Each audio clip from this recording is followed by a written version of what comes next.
Long ago, there was a land called Hyrule, created by beings of supreme divinity. At the very edge of this kingdom, there lay a small forest. These forest dwellers were called the Kokiri.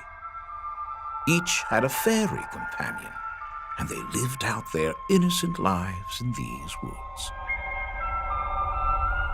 However, there was one particular boy who did not have a fairy.